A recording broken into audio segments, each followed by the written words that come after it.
Right, just wire up the rectifier, the bridge rectifier. Tune the wires first. Oops, that one.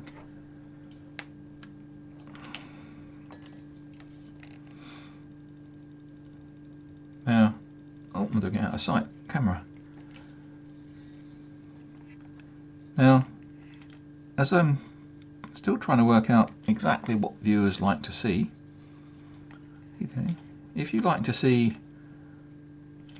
soldering being done speeded up with music, or are you happy to see soldering and that manufacturing assembly being done at normal speed with more spread over more shorter videos, or one long video?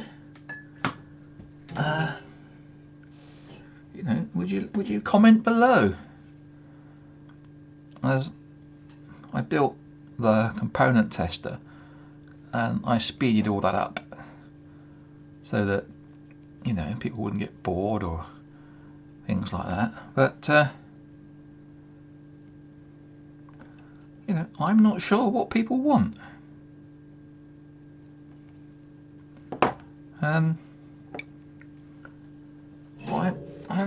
I'm happy to give whatever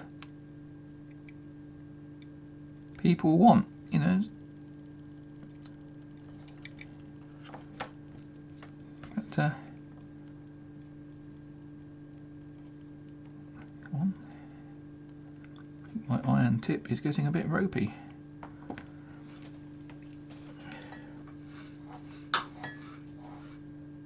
But hey, yeah, the content is provided for the viewer. Yeah, so I'm not sure. I know what I like to see, but I want to know what people who are watching the channel want to see, so that I'm not, yeah, I don't want to lose viewers or not get viewers because the content's not what they want. So please comment below.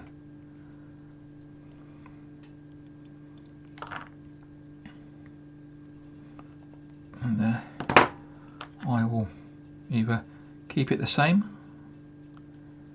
sort of format, or change it accordingly.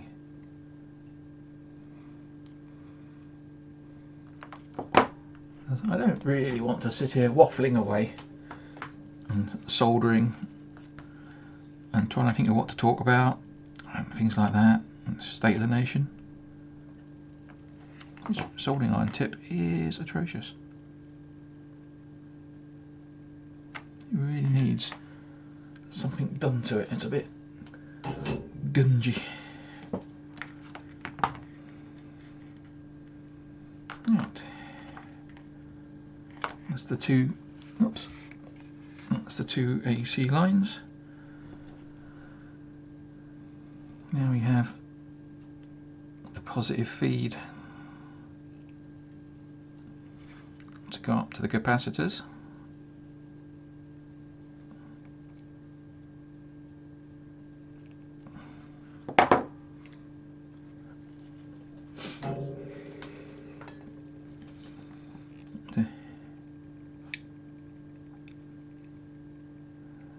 I suppose I can give you the choice if you want to just see me soldering in high speed. It's just a matter of clicking the button on the settings and setting it to 1.5 or 2 times and listening to me waffle in a high pitch.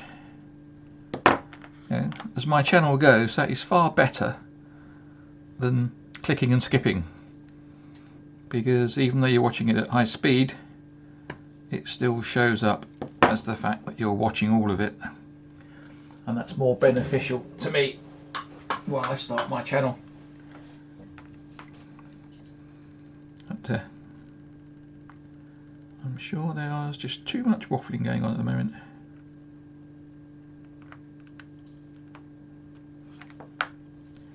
And a bit too much solder going on.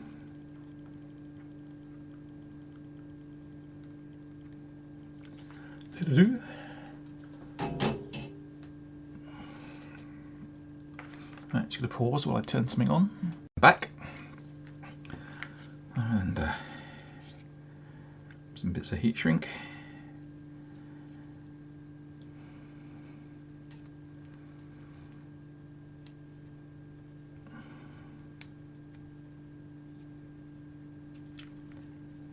Not sure how loud this is going to be.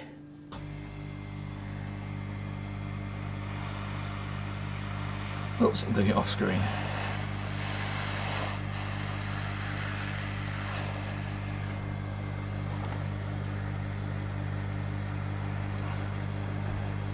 Oops, careful where I put that on.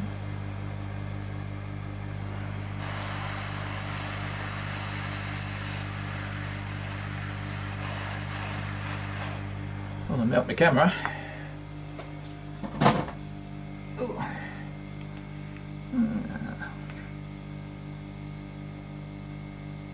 It wasn't a very good heat shrinking, but it'll do. Right.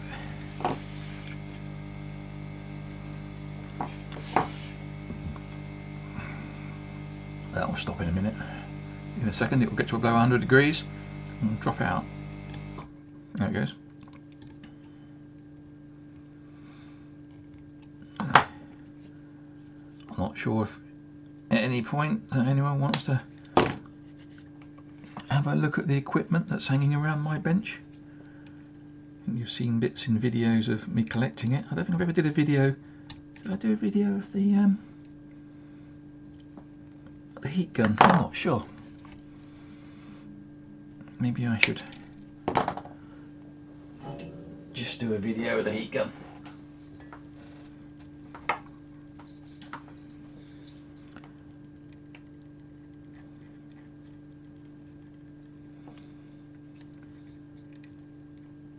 I've got a fume extractor, but I'm not sure how noisy that will be. Maybe at the end of this I might turn it on and give it a try. Right, negative. What's that?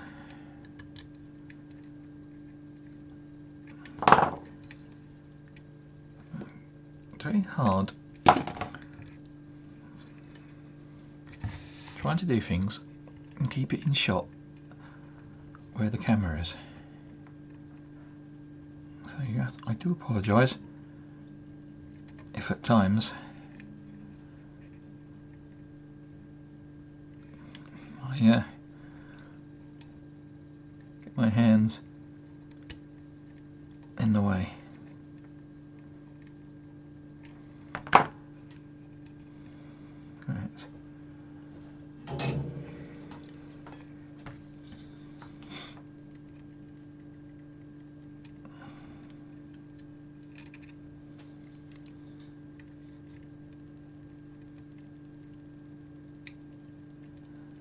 Come on, melt. Right, that's the power of the rectifier. That's the rectifier put in its place.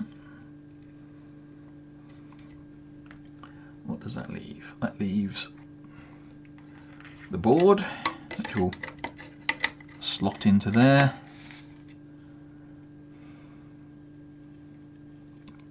Otherwise will come up. Oh dear. I do apologise for my coughing. But, I don't know if I've already said it in one of the videos. My daughter had popped back for the weekend from uni and brought with her a stinking cold and a hacking cough, which I think I'm now showing all the symptoms of.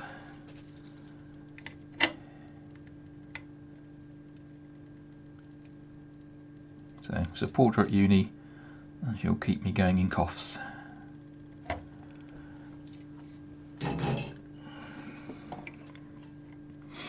And one more.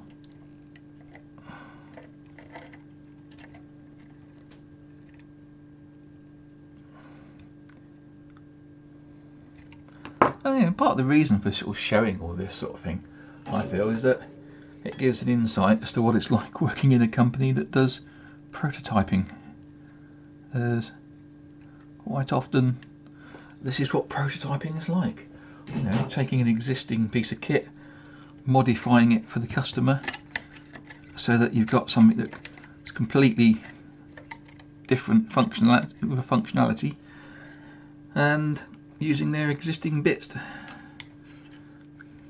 And of course, you know, if they like what they see, all the electronics and the hardware are done, and then it's a matter of, you know, they take it away and finish it off and beautify it. Right. Next, I think our next is putting the soldering pencil lead in, putting the the board power and everything.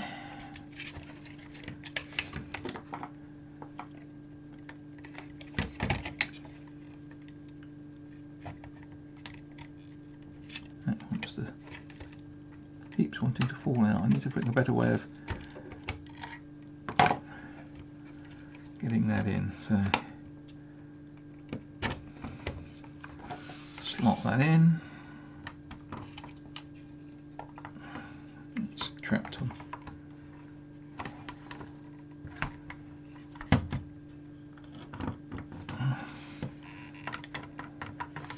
Sorry, but something's not quite happy.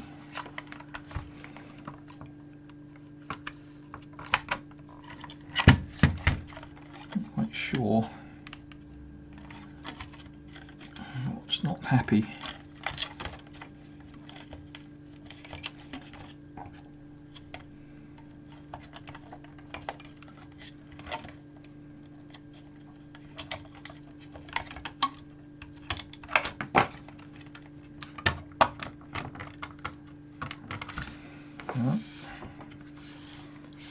Get back into view.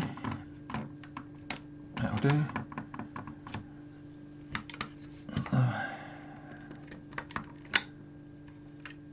Mains onto transformer power onto the switch.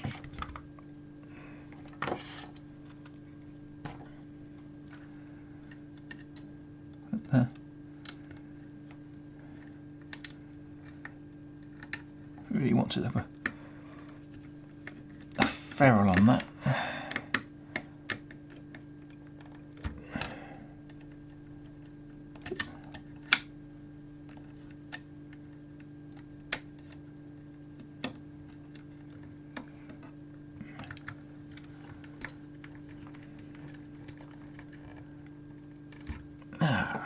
One last sanity check.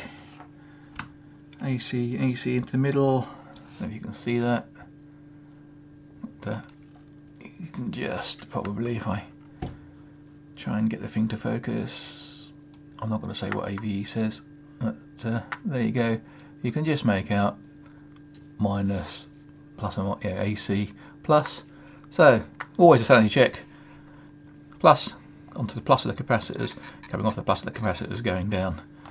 Yeah, one last idiot check before we attempt to put power on. So everything seems to be ready.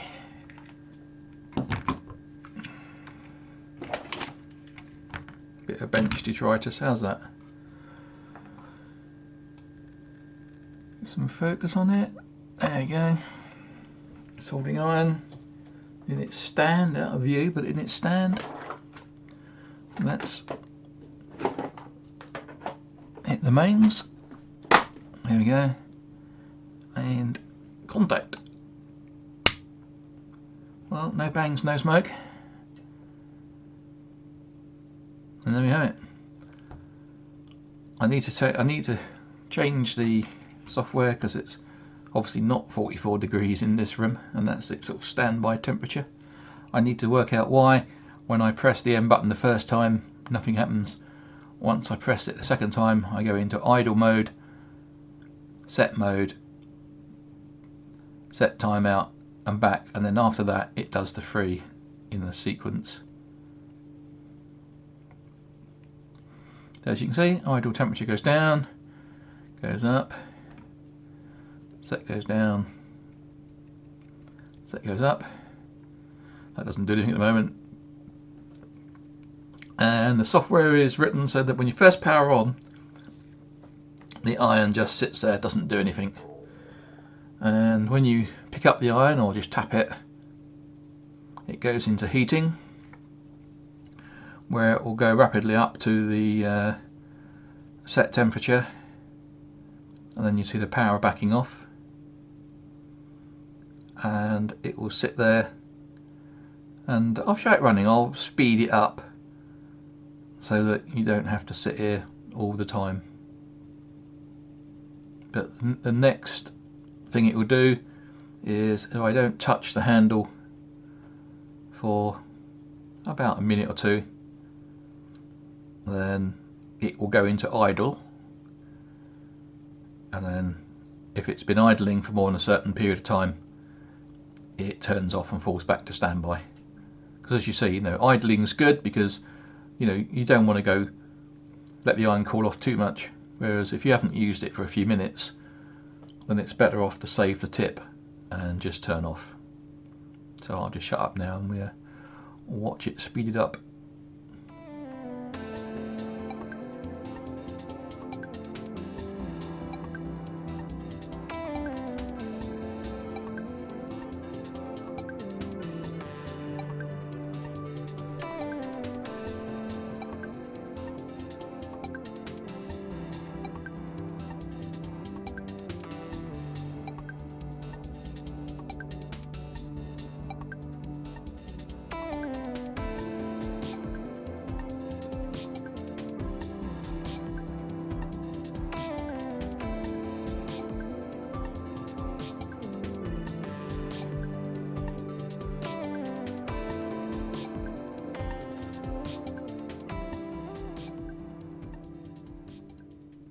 We see it's now calling off because it's now shut off power completely. And apart from putting the case on, having a tweak with the software, I think that's about job done. I think the last part of the video, video 6 possibly, will just be a description, a talk about the circuit and and the bit about the software. So that's goodbye for me for this one, and I'll catch you in the next video.